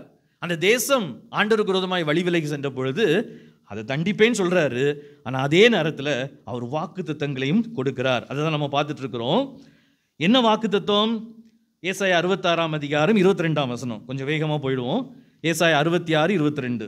நான் படைக்கப் போகிற புதிய வானமும் புதிய பூமியும் எனக்கு முன்பாக நிற்பது போல உங்கள் சந்ததியும் உங்கள் நாமமும் நிற்கும் என்று கர்த்தர் சொல்லுகிறார். அந்த நியூ ஹெவன்ஸ் நியூ எர்த் வரும் பொழுது என்ன சொல்றார் ஆண்டவர் அப்படின்னா, மாதந்தோறும் அப்படின்னா மாதந்தோறும் மாதம் இருக்கும்னு அர்த்தம். மேபி அது ஃபிகரேட்டிவ் லாங்குவேஜாக கூட இருக்கலாம். அதை பற்றி நம்ம பிறகு டிஸ்கஸ் பண்ணுவோம். பட் ஓய்வு நாள் இருக்குன்னு சொல்கிறாரு. எல்லா மேன்கைண்டும், not only Israelites, not only Jews, all mankind will come and bow down before me. எல்லாரும் என்னை என்ன பண்ணுவாங்க? இதுதான் புதிய வானம் புதிய பூமி நான் யோசையா சொல்கிறாரு. ஸோ இஸ்ரேல் ஃபெயில் ஆகிடுச்சு தான். பட் இதுதான் அந்த ஆபிரகாமோடு கூட பழின வாக்குத்தத்தத்தோடு அந்த கதை அப்படியே தொடருது. என்ன கதை? உன்னை பெரிய தேசமாக்குவேன், பூமியில் உள்ள எல்லா தேசங்களும் உன் மூலமாய் ஆசீர்வதிக்கப்படும். ஸோ இந்த ஸ்டோரி தான், இந்த ஸ்டோரி லைன் தான் ஹோல் பைபிள்லையும் வரும். எரேமியா எடுத்துக்கோங்களா. எரேமியா 48 அதிகாரம் 47 வசனம். ஏன்னா கடைசி அதிகாரங்கள்லாம் திருப்பியும் அவங்களுடைய சிறையிருப்பை பற்றி சொல்லக்கூடிய காரியங்கள். அதனால் எரேமியா கடைசி அதிகாரத்தில் திரும்ப அந்த எரேமியாவின் தீர்க்கதரிசனங்கள் முடிஞ்சதுக்கப்புறம் கொஞ்சம் எக்ஸ்ட்ராவாக அதில் சேர்க்கப்பட்டிருக்கும். அதனால் நம்ம அதில் போகாமல் 48 அதிகாரம் 47 வசனம் வாசிங்களா. ஆனாலும் கடைசி நாட்களில் மோவாப்பின் சிறையிருப்பை திருப்புவேன் என்று கர்த்தர் சொல்லுகிறார். மோவாப்பின் மேல் வரும் நியாய தீர்ப்பின் செய்தி இத்தோடே முடிந்தது. எப்ப மோவாப் யாரு? மோவாப் யாரு? இஸ்ரவேலுக்கு எதிரி, எனிமி.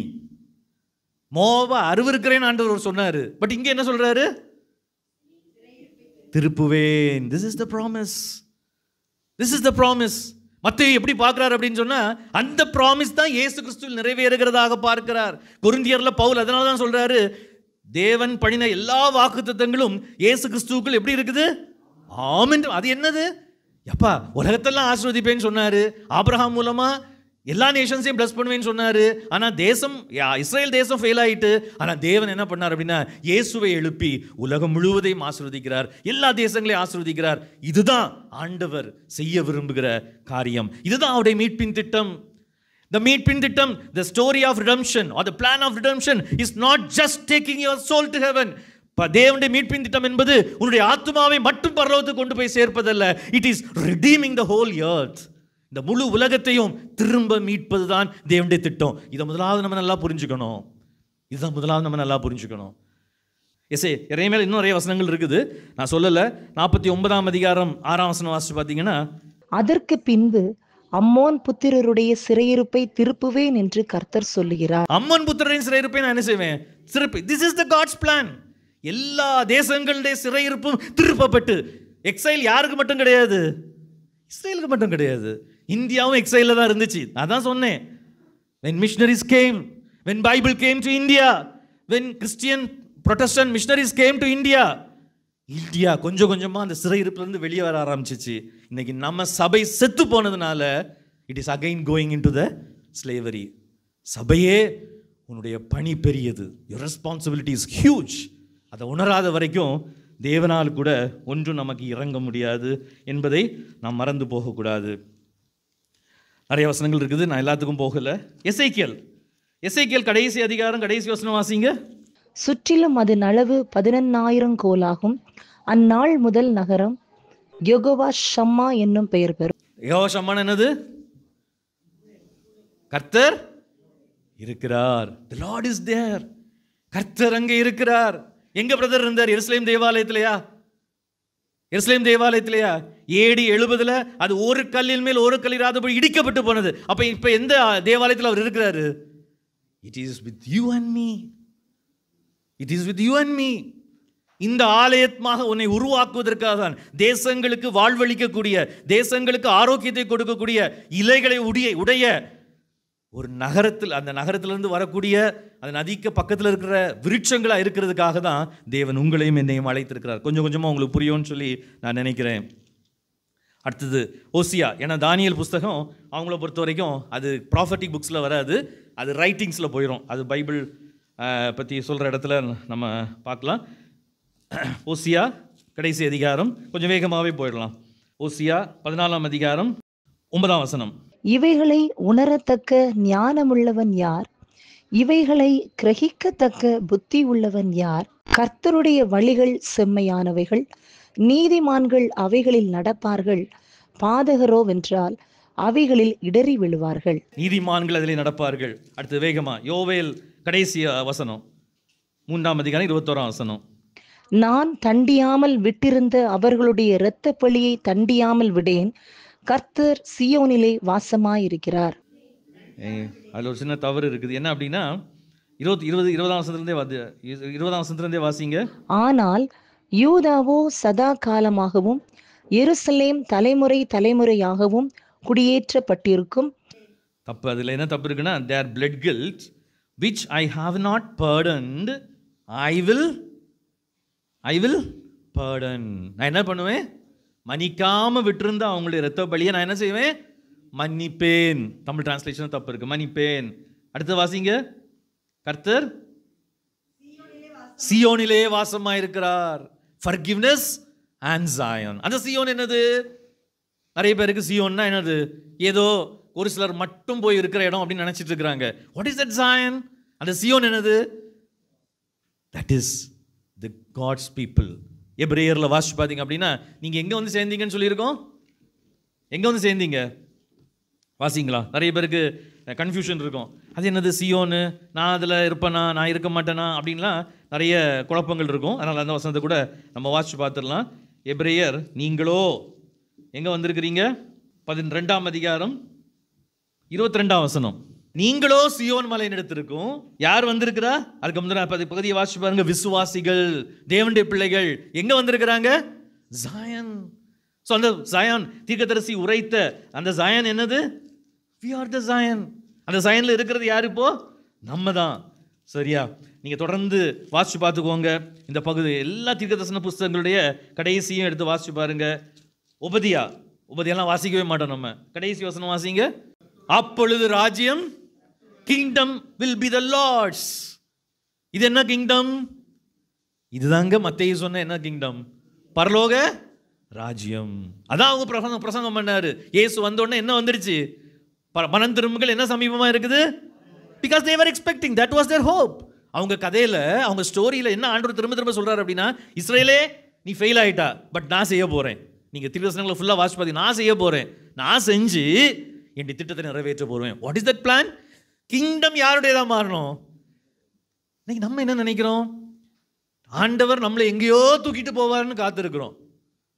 நல்லா புரிஞ்சுக்கோங்க. It is not Christianity, it is paganism. ஆண்டவர் என்னையை வந்து தூக்கிட்டு போவார், நீங்கள் இன்னும் விசுவாசிச்சுட்டு இருப்பீங்க அப்படின்னு சொன்னால், ராப்சர் வரும், நான் வந்து பறந்து பறந்து போயிடுவேன் அப்படின்னு நினச்சிங்க அப்படின்னா அது பிளாட்டோனிஸ்டிக் வியூ. பிளாட்டோ அப்படின்ற பெரிய ஃபிலாசபர் இருந்தார் பவுலுக்கு கொஞ்சம் முன்னாடி, நியூ டெஸ்டமென்ட் வர்றது கொஞ்சம் முன்னாடி. அவருடைய தியரி என்ன அப்படின்னு சொன்னால், இந்த உலகம் வந்து ஒரு ஷேடோ, ரியாலிட்டி எங்கே இருக்குது அப்படின்னா எங்கேயோ இருக்குது, ரொம்ப தூரத்தில் இருக்குது, அங்கே தான் ரியாலிட்டி இருக்குது. துரதிர்ஷ்டவசமாய் வேதம் கொஞ்சம் கொஞ்சமாய் பரவி யூதர்களை விட்டு வெளியில் புறையினத்தார்கிட்ட போகும் பொழுது ஒரு சில சர்ச் ஃபாதர்ஸ் அவங்க எதனால் இன்ஃப்ளூயன்ஸ் பண்ணப்பட்டாங்க அப்படின்னா இந்த பிளாட்டோனிசத்தில் இன்ஃப்ளூயன்ஸ் பண்ணப்பட்டாங்க. ஸோ தட் இஸ் வை அதுக்கப்புறம் கொஞ்சம் கொஞ்சமாக கிறிஸ்டியானிட்டி எதை நோக்கி போச்சு அப்படின்னு சொன்னால், யூதர்களுடைய மனதில் அப்படி கிடையவே செய்யாது. யூதர்களுடைய மனதில் எப்போ தேவன் உலகத்துக்கு வருவார், ஏன்னா அவங்க தீர்க்க தரிசனங்கள் அதானே சொல்லுது, எப்போ ராஜ்யம் கர்த்தருடையதாக மாறும், எப்பொழுது கைகளால் பெயர்க்கப்படாத தானியேலுடைய சொப்பனத்தில், நேபுகாத்நேச்சாரோட சொப்பனத்தில் சொல்லப்பட்ட கைகளால் பெயர்க்கப்படாத ஒரு கல் வந்து அந்த நேபுகாத்நேச்சார் கண்ட அந்த பொற்சிலையை தகர்த்து தானோ இன்னென்றைக்கும் நிலைத்திருக்கிற ஒரு ராஜ்யமாக வரும். அது எப்போ வரும்னு அவங்க காத்துட்டு இருக்கிறாங்க. they were not expecting to leave the earth and go to heaven. உலகத்தை விட்டு பரலோகத்துக்கு போகிறதுக்கு அவங்க ரெடியாக காத்துட்டு இருக்கல. they were expecting for the day when the earth will be ruled by God. தேவன் எப்போ ராஜா ஆவார்? பாபிலோன் சரியில்லை, பெர்சியா ராஜா சரியில்லை, மேதியா ராஜா சரியில்லை, கிரேக்க ராஜா சரியில்லை, ரோமன் எம்பரர் சரியில்லை, then God will come. இயேசு வந்தார், வானத்திலும் பூமியிலும் சகல அதிகாரம் எனக்கு, he has become king. எருசலேமுக்கு நேராக பவுனி போகும்போது மத்தேயு அதான் சொல்றாரு, இதோ சகரியா சொன்ன தீர்க்கதரிசனம், என்ன தீர்க்கதரிசனம், உன் ராஜா வருகிறார் என்கிற வேத வாக்கியம் நிறைவேறத்தக்கதா. இன்னைக்கு நம்ம என்ன சொல்கிறோம், இல்லை இயேசு கிறிஸ்து இப்போ ராஜாவெல்லாம் இல்லை, அவர் வந்து பாவம் எங்கேயோ போய் அவருக்கு உயிர் தெளிந்துட்டு அப்புறம் ஒதுங்கி போய் உட்காந்துருக்கிறாரு. இப்போ நம்ம என்ன பண்ணுவோம், நம்ம பறந்து போகிறதுக்கு நம்ம ஆயத்தம் ஆகும், ஸ்பிரிச்சுவலாக மட்டும் நம்ம நல்லா ஆகும். மோடி வந்தா என்ன, காங்கிரஸ் வந்தா என்ன, என்னது ஸ்டாலின் வந்தா என்ன, விஜய் வந்தா, யார் வந்தா என்ன, எனக்கு என்ன, நான் இப்போ என்ன பண்ணணும், அந்தி கிறிஸ்து வர்றதுக்கு முன்னாடி எங்கே போயிடணும், பரலோகத்துக்கு போயிடணும். So we are in a very pathetic situation.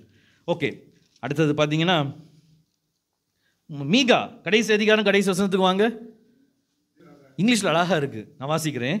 You will be true to Jacob. ஆண்டவரே நீர் யாக்கோபுக்கு எப்படி உள்ளவராக இருப்பீர், உண்மை உள்ளவராக இருப்பீர். And show mercy to Abraham as you pledged on oath to our fathers in days long ago.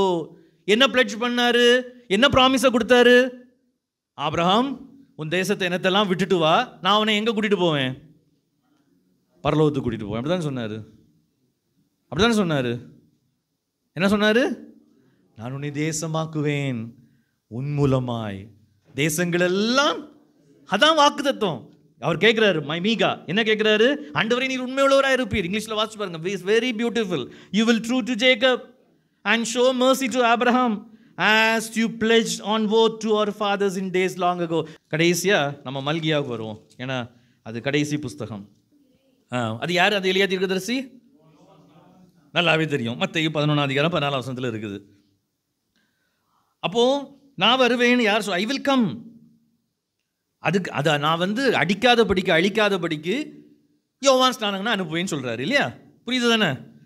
அப்போது யார் வருவானுங்க சொல்லியிருக்குது, மல்கியா முடியுது, மத்தேயு ஆரம்பிக்குது, என்ன வருது, இதோ வந்து விட்டார். யார், இயேசு கிறிஸ்து.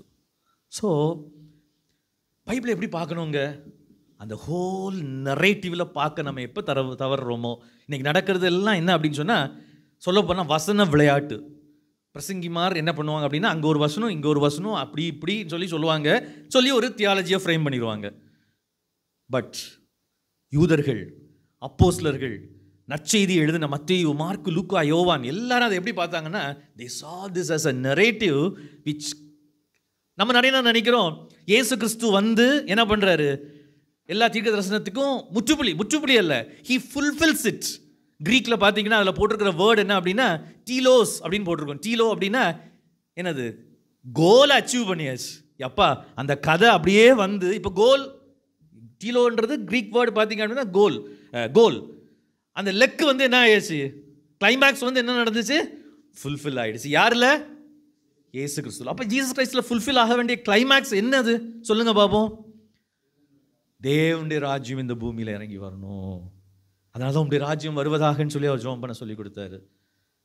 எங்களை ஆண்டவரே இங்கிருந்து தூக்கிட்டு போயிருங்க பிதாவே, அவர்களை இந்த உலகத்தை விட்டு நீக்கும்படி நான் வேண்டிக் கொள்ளாமல். யோவான் 17ஆம் அதிகாரத்தில் பிரதான ஆசாரியனுடைய ஜெபம் என்ன சொல்றாரு?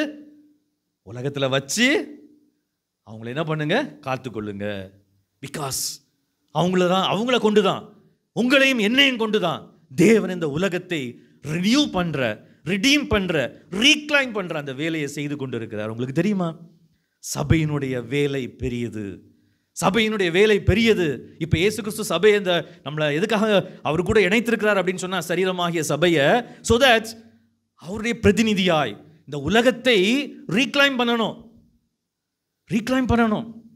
ஆபிரகாம் கூப்பர் அப்படின்னு சொல்லக்கூடிய நெதர்லாண்ட்ஸோட ஃபர்ஸ்ட் பிரைம் மினிஸ்டர், அவர் சொல்லுவாராம், every inch and every square of the nation of the earth should belong to my Lord and Jesus. அதை கிளைம் பண்ணணும்னா என்னத்தை?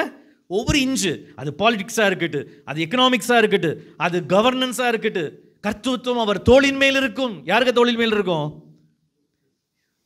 அப்படி ராஜ்யத்துக்கு முடிவே இராது. அந்த ஒர்க்கை தான் அவர் நம்ம கையில் கொடுத்துருக்கிறாரு. அது என்ன ஒர்க்குங்க? புது ஒர்க்கா இல்லை, அதான் கிரியேஷனில் ஆரம்பித்த ஒரு work. when he created man, அவர் சொன்னார், நீங்கள் பூமியை பலுகி பெறுங்கள், என்ன பண்ணுங்க, ஆண்டு கொள்ளுங்கள், ரூல் தி எர்த். அருமையானவர்களே, இந்த பெரிய ஒரு திட்டத்தை நம்ம எப்படி குறுக்கிட்டோம் அப்படின்றது தான் நான் இன்னைக்கு இந்த முதலாவது வேளையில் காண்பிக்க விரும்புகிறேன்.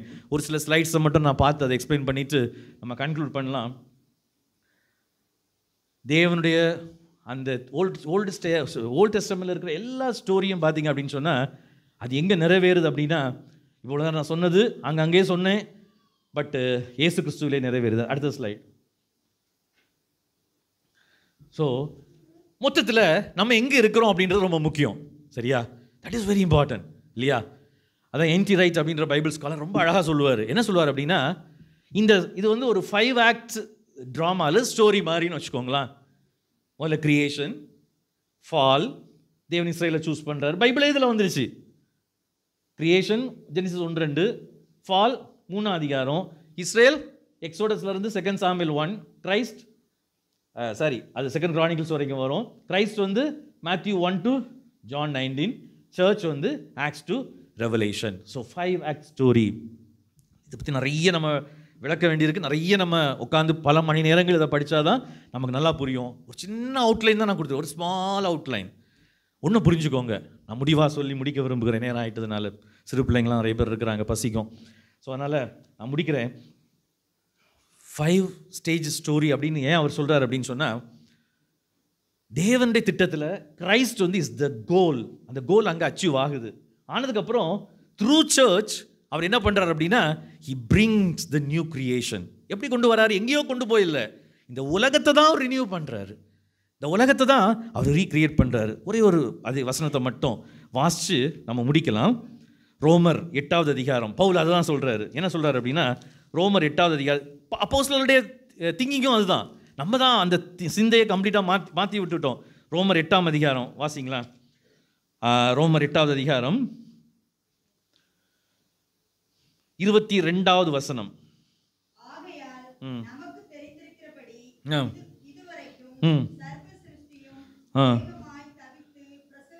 நல்ல கவனிங்க. the whole creation, படைப்பு என்ன பண்ணுது அப்படின்னா தவிச்சிட்டு இருக்குது. எப்படி தவிச்சிட்டு இருக்குது?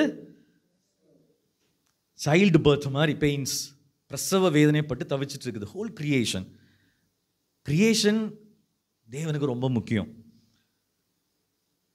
அதனால தான் நம்ம இன்னைக்கு சயின்ஸ் டெவலப் ஆகிறதுக்கு முக்கியமான காரணமாக இருந்தது கிறிஸ்டியன்ஸ்.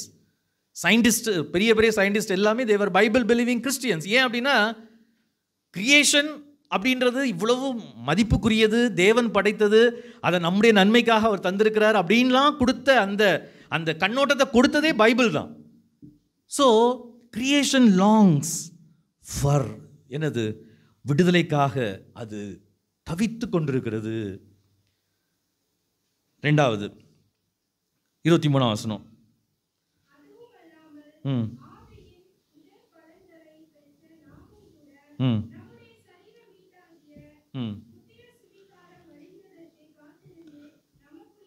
நாமும் தவிக்கிறோம். படைப்பு தவிக்கிறது, கிறிஸ்டியன்ஸ் யாரு? Who is a Christian? பவுல்கிட்ட கேட்டால் என்ன சொல்லுவார் அப்படின்னு சொன்னால்,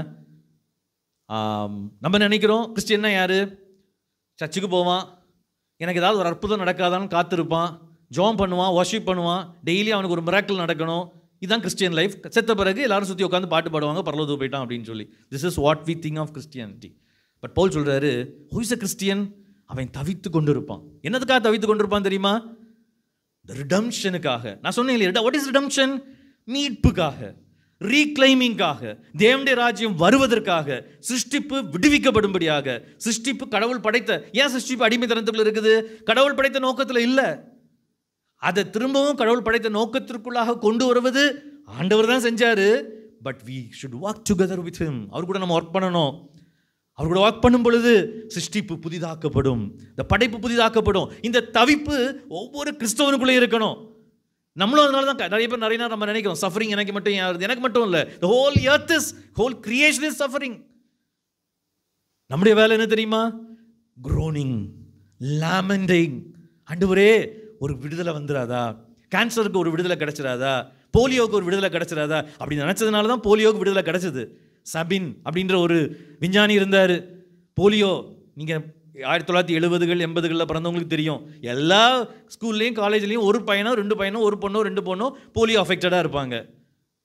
அவனுடைய கிருபையினால இந்தியா போலியோ ஃப்ரீயாக மாறிச்சு. ஹவு?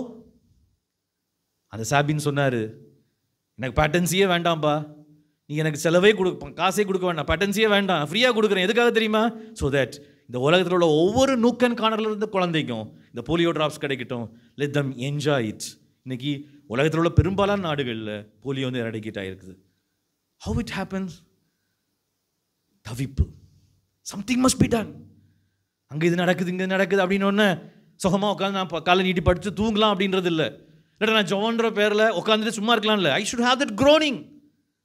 யார் க்ரோன் பண்ணணுமா? Sons of God. அப்படி தானே கொடுத்துருக்கு, தேவபுத்திரர். we are the sons of God. நமக்காக யார் உதவி செய்கிறார்? பரிசுத்த ஆவியானவர் உதவி செய்கிறார். ஸோ நான் இதோட நான் முடிக்கிறேன். நிறைய காரியங்கள் சொல்ல வேண்டி இருக்கிறது, பட் அதனால் நேரம் இல்லை, அதனால் நான் முடிக்கிறேன். மொத்தத்தில் we should be very careful. ஆண்டவர் நம்மை கூட்டி சேர்த்ததனுடைய நோக்கம், இல்லாட்டால் ஆண்டவர் 4R அப்படின்ற ஒன்றை எழுப்பினது நோக்கம், சுட்டு போட்டாலும் ஒரு ஆர்கனைசேஷனை ஸ்டார்ட் பண்ணணும் அப்படின்றது எங்களுடைய எண்ணத்தில் கிடையவே கிடையாது. சுட்டு போட்டாலும் கிடையாது. இது ஆர்கனைசேஷனாக ஸ்டார்ட் பண்ணவும் இல்லை. we are just have gathered together to do something for the Lord. என்ன நோக்கம் தெரியுமா? அடுத்த ஸ்லைட் மட்டும் போடுங்களா. எப்படியாவது இந்த கொள்கையிலிருந்து கிறிஸ்தவத்தை விடுவிக்க வேண்டும். paralyzing the Christianity. ஆண்டவர் ராஜ்யத்தை எஸ்டாப்ளிஷ் பண்றாரு, பண்ணி கொண்டிருக்கிறார். பட் 200 ஆண்டுகளாக இந்த கிறிஸ்தவத்தை சீரழித்து கொண்டிருக்கிற, முடமாக்கி கொண்டிருக்கிற, பேரலைஸ் பண்ணிட்டு இருக்கிற, இதுதான் ட்ரிபுலேஷன், ராப்சர், மில்லேனியம். எனக்கு அருமையானவர்களே, கர்த்தர் நம்மை இதிலிருந்து விடுதலையாக்க பயன்படுத்துவாராக. நம்ம ஜெபம் பண்ணலாம். ஜெபத்துக்கு நேராக நாம் கடந்து செல்வோம்.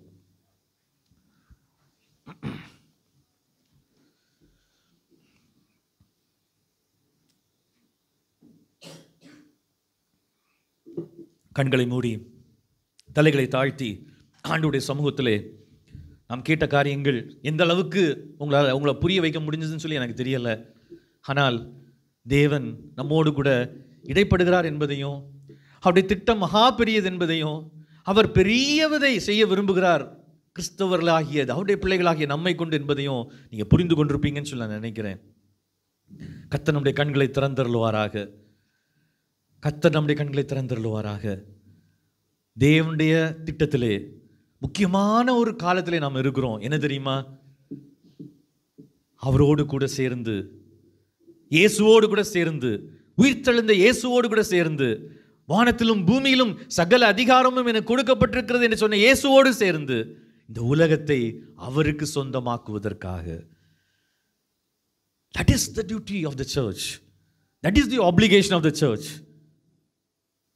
எனக்கு அருமையானவர்களே, அதில் ஈடுபடும்படியாக என்னை அர்ப்பணிக்கிறேன் ஆண்டவரே, என்னை அர்ப்பணிக்கிறேன் ஆண்டவரே.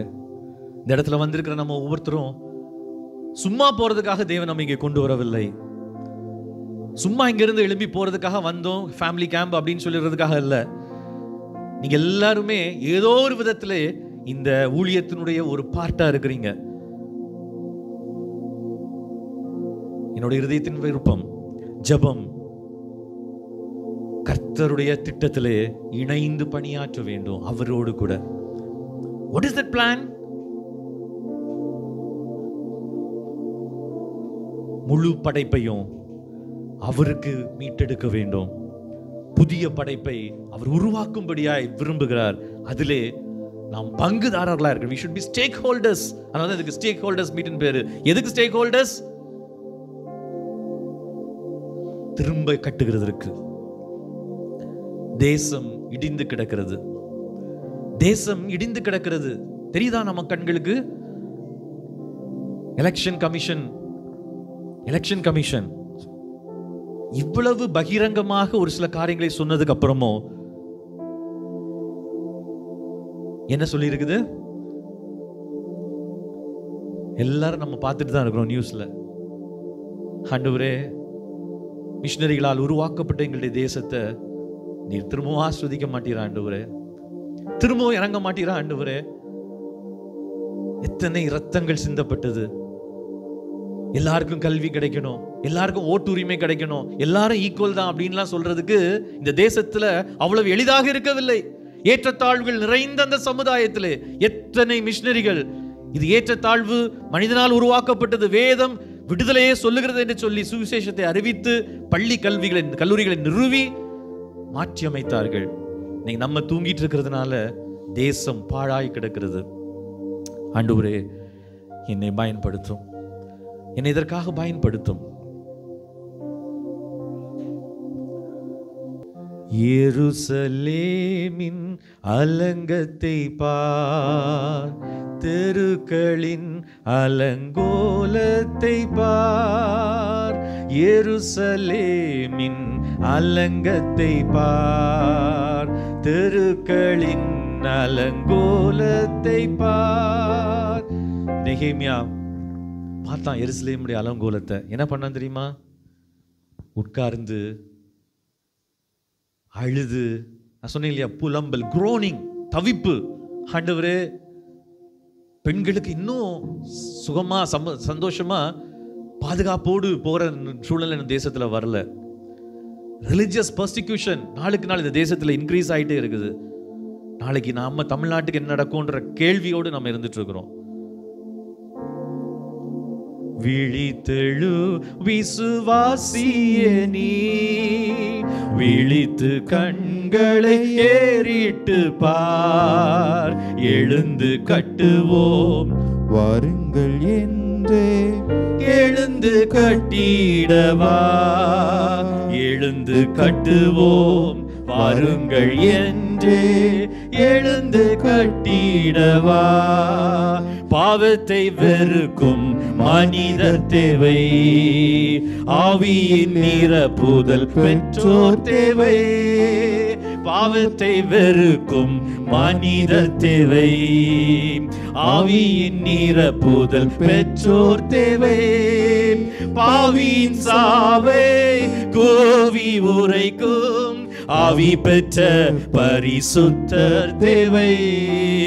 பாவியின் சாவை கோவி உரைக்கும் ஆவி பெற்ற பரிசுத்தர் தேவை. விழித்தெழு விசுவாசியே நீ, விழித்து கண்களை ஏறிட்டு பார். எழுந்து கட்டுவோம் வாருங்கள் என்றே எழுந்து கட்டிடவா.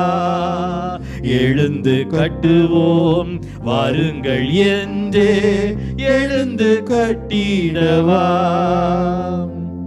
கடைசியாக பாடுவோமா? அர்ப்பணம் தூயனே என்னை அளித்தேன், அர்ப்பணி ஆயினும் ஏற்றுக்கொள்ளும். அறுவடை பண்ணி, என்ன அறுவடை பண்ணி? அது சோல்ஸ பர்வத்து கொண்டு போக வேண்டாம். தேசத்தை, வயல்நிலங்கள் அறுப்புக்கு ஆயத்தமா இருக்கிறது. எதுக்கு? தேவனுடைய ராஜ்யத்தை இந்த பூமியிலே கொண்டு வருகிறதற்கு நான் அர்ப்பணிக்கிறேன் ஆண்டவரே. ஏதோ ஒரு விதத்தில் என்னோட ஒர்க் பிளேஸ்லயா இருக்கலாம், நான் நடத்துகிற டியூஷன்லயா இருக்கலாம், நான் பண்ற எதுலையும் இருக்கலாம், ஹாஸ்பிட்டல்ல பண்ற சர்வீஸா இருக்கலாம், பட் நான் தேவனுடைய ராஜ்யத்துக்காக கட்டுவேன். பாடலாமா? அர்ப்பணம் தூயனே அழைத்தேன். அர்ப்பணம் தூயனே என்னை அழித்தேன், அர்ப்பணே ஆயினும் ஏற்றுக்கொள்ளும். அர்ப்பணம் தூயனே என்னை அழித்தேன், அர்ப்பணே ஆயினும் ஏற்றுக்கொள்ளும். அறுவடை பணியை அறுவடை பணியை கருத்துடன் செய்ய தருகிறேன், என்னை ஏற்றுக்கொள்ளும். அறுவடை பணியை கருத்துடன் செய்ய தருகிறேன், என்னை ஏற்றுக்கொள்ளும். விழித்தெழு விசுவாசியே நீ, விழித்து கண்களை ஏறிட்டு பார்.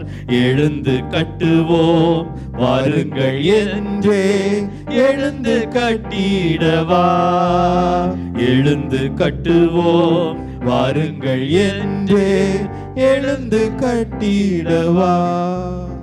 பாழாய் கிடக்கிற எங்களுடைய தேசத்திற்கு எழுந்து கட்டும்படியாக எங்களை அர்ப்பணிக்கிறோம். ஆண்டவரே, எங்களை பயன்படுத்தும். இயேசுவின் மூலம் ஏற்றுக்கொள்ளும் பிதாவே, ஆமென்.